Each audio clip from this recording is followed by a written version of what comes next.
Le second livre des rois, chapitre 10. Il y avait dans Samarie 70 fils d'Akab. Jéhu écrivit des lettres qu'il envoya à Samarie aux chefs de Jizréel, aux anciens et aux gouverneurs des enfants d'Akab. Il y était dit: Maintenant, quand cette lettre vous sera parvenue, puisque vous avez avec vous les fils de votre maître, avec vous les chars et les chevaux, une ville forte et les armes, voyez lequel des fils de votre maître est le meilleur et convient le mieux. Mettez-le sur le trône de son père, et combattez pour la maison de votre maître. Ils eurent une très grande peur, et ils dirent: Voici, 2 rois n'ont pu lui résister. Comment résisterions-nous? Et le chef de la maison, le chef de la ville, les anciens et les gouverneurs des enfants envoyèrent dire à Jéhu: Nous sommes tes serviteurs, et nous ferons tout ce que tu nous diras. Nous n'établirons personne roi. Fais ce qui te semblera bon. Jéhu leur écrivit une seconde lettre où il était dit: Si vous êtes à moi, et si vous obéissez à ma voix, prenez les têtes de ces hommes, fils de votre maître, et venez auprès de moi demain à cette heure à Jizréel. Or les 70 fils du roi étaient chez les grands de la ville qui les élevaient. Quand la lettre leur fut parvenue, ils prirent les fils du roi, et ils égorgèrent ces 70 hommes. Puis ils mirent leurs têtes dans des corbeilles, et les envoyèrent à Jéhu à Jizréel. Le messager vint l'en informer en disant: Ils ont apporté les têtes des fils du roi. Et il dit: Mettez-les en 2 tas à l'entrée de la porte, jusqu'au matin. Le matin, il sortit, et se présentant à tout le peuple, il dit: Vous êtes justes. Voici, moi j'ai conspiré contre mon maître, et je l'ai tué. Mais qui a frappé tout ceci? Sachez donc qu'il ne tombera rien à terre de la parole de l'Éternel, de la parole que l'Éternel a prononcée contre la maison d'Akab. L'Éternel accomplit ce qu'il a déclaré par son serviteur Élie. Et Jéhu frappa tous ceux qui restaient de la maison d'Akab à Jizréel, tous ses grands, ses familiers et ses ministres, sans en laisser échapper un seul.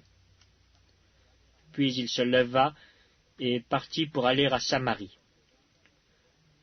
Arrivé à une maison de réunion des bergers sur le chemin, Jéhu trouva les frères d'Akazia, roi de Juda, et il dit: Qui êtes-vous? Ils répondirent: Nous sommes les frères d'Akazia, et nous descendons pour saluer les fils du roi et les fils de la reine.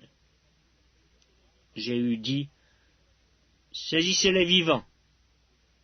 Et ils les saisirent vivants, et les égorgèrent au nombre de 42, à la citerne de la maison de réunion.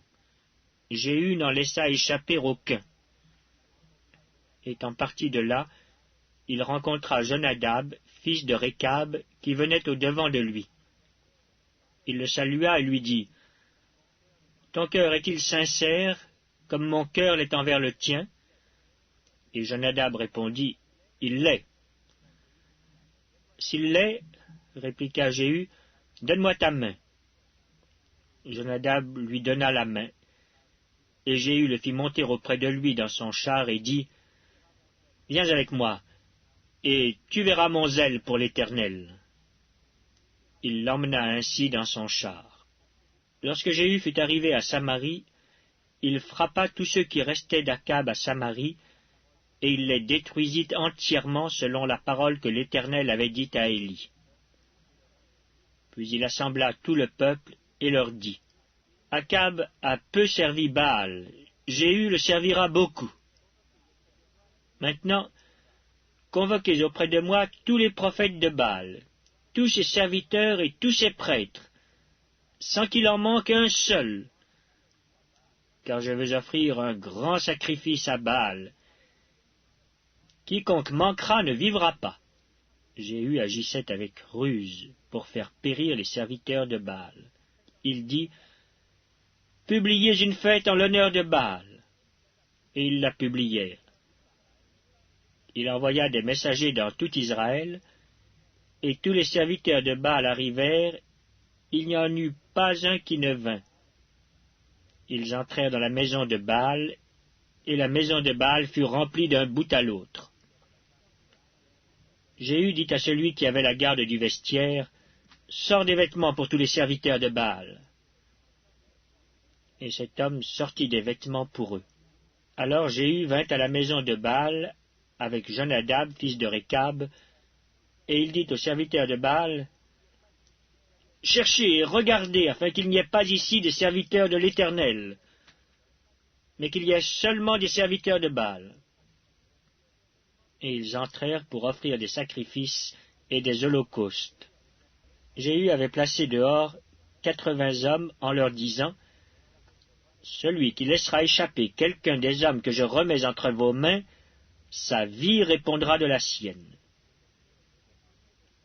Lorsqu'on eut achevé d'offrir les holocaustes, Jéhu dit aux coureurs et aux officiers, « Entrez, frappez-les, que pas un ne sorte. » Et ils les frappèrent du tranchant de l'épée. Les coureurs et les officiers les jetèrent là, et ils allèrent jusqu'à la ville de la maison de Baal. Ils tirèrent dehors les statues de la maison de Baal et les brûlèrent. Ils renversèrent la statue de Baal, ils renversèrent aussi la maison de Baal, et ils en firent un cloaque qui a subsisté jusqu'à ce jour. Jéhu extermina Baal du milieu d'Israël. Mais il ne se détourna point des péchés de Jéroboam, fils de Nébat, qui avait fait pécher Israël. Il n'abandonna point les veaux d'or qui étaient à Béthel et à Dan. L'Éternel dit à Jéhu, « Parce que tu as bien exécuté ce qui était droit à mes yeux, et que tu as fait à la maison d'Akab tout ce qui était conforme à ma volonté, tes fils, jusqu'à la 4e génération, seront assis sur le trône d'Israël. » Toutefois, Jéhu ne prit point garde à marcher de tout son cœur dans la loi de l'Éternel, le Dieu d'Israël. Il ne se détourna point des péchés que Jéroboam avait fait commettre à Israël. Dans ce temps-là, l'Éternel commença à entamer le territoire d'Israël. Et Hazaël les bâtit sur toute la frontière d'Israël. Depuis le Jourdain vers le soleil levant, il bâtit tout le pays de Galaad, les Gadites, les Rubénites et les Manassites, depuis Aroër sur le torrent de l'Arnon, jusqu'à Galaad et à Bazan. Le reste des actions de Jéhu, tout ce qu'il a fait et tous ses exploits, cela n'est-il pas écrit dans le livre des chroniques des rois d'Israël? Jéhu se coucha avec ses pères, et on l'enterra à Samarie. Et Joachaz, son fils, régna à sa place. Jéhu avait régné 28 ans sur Israël à Samarie.